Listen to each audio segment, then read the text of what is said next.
ఇటీవల కాశ్మీర్లో ఉగ్రదాడులు ఎక్కువైపోయినటువంటి పరిస్థితి. గత ఈ నెల రోజుల్లోనే దాదాపు 4-5 చోట్ల దాడులు జరిగినటువంటి పరిస్థితి. సో ఈ నేపథ్యంలో భద్రతా బలగాలు పూర్తి స్థాయిలో తనిఖీలు చేపట్టాయి. అయితే ఇక్కడ దొరికినటువంటి ఈ ఉగ్రదాడుల్లో వారిని ఎదుర్కొని మన భద్రతా బలగాలు వాళ్ళని మట్టుబెట్టిన తర్వాత ఒక 9 మంది దగ్గర అల్ట్రాసెట్ కిట్లు దొరికినట్లుగా భద్రతా బలగాలు వెల్లడించడం జరిగినాయి. ఈ అల్ట్రాసెట్ కిట్లు ఏంటి అంటే ఇది చైనాలో తయారైనటువంటి ఒక కమ్యూనికేషన్ వ్యవస్థ. ఇది డైరెక్ట్గా చైనా కమ్యూనికేషన్ శాటిలైట్కి కనెక్ట్ అయి ఉంటుంది. ఈ అల్ట్రాసెట్ కిట్ ద్వారా వైర్లెస్గా మెసేజెస్ పంపించవచ్చు, లేదా ఫోన్లు కూడా మాట్లాడుకోవచ్చు. ఇది రేడియో ఫ్రీక్వెన్సీలో డైరెక్ట్గా శాటిలైట్కి కనెక్ట్ అవుతుంది.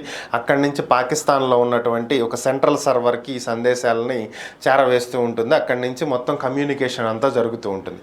సో దీన్ని చైనా పాకిస్తాన్ ఆర్మీ కోసం ఇవ్వటం జరిగింది. పాకిస్తాన్ ఆర్మీకి అల్ట్రాసెట్ వ్యవస్థని అమ్మటం జరిగింది. అయితే మరి పాకిస్తాన్ ఆర్మీ చేతిలో ఉండాల్సినటువంటి ఈ అల్ట్రాసెట్ కిట్లు వచ్చి ఉగ్రవాదుల చేతికి ఎలా చేరినాయి అనేదే ఇప్పుడు అందరి మధ్యలో ఉన్నటువంటి ప్రశ్న. సో పాకిస్తాన్ ఉగ్రవాదుల్ని పెంచి పోషిస్తుంది అనేది మరొకసారి రుజువైనటువంటి అంశం. ఇవి సాధారణంగా ట్యాంపర్ చేయటానికి కూడా కష్టం.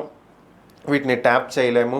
ఫోన్ ట్యాపింగ్ లాగా వీటిని ఏ సిగ్నల్స్ దీంట్లో వచ్చే ఫ్రీక్వెన్సీని కానీ ఈ సిగ్నల్స్ని కానీ ట్యాప్ చేసి డీకోడ్ చేసి ఏం మాట్లాడుకున్నారు, ఏ మెసేజెస్ పంపారు అనేది భారత నిఘా సంస్థలు కనిపెట్టలేనటువంటి పరిస్థితి. సో దీనికోసమే ఇప్పుడు భారత నిఘా సంస్థలు పూర్తి స్థాయిలో దీని మీద ఫోకస్ పెడుతున్నటువంటి పరిస్థితి. ఈ అల్ట్రాసెట్ల కారణంగా ఏం జరుగుతుందనేటువంటి అంశాలు తెలుసుకోలేకపోతున్నటువంటి పరిస్థితి.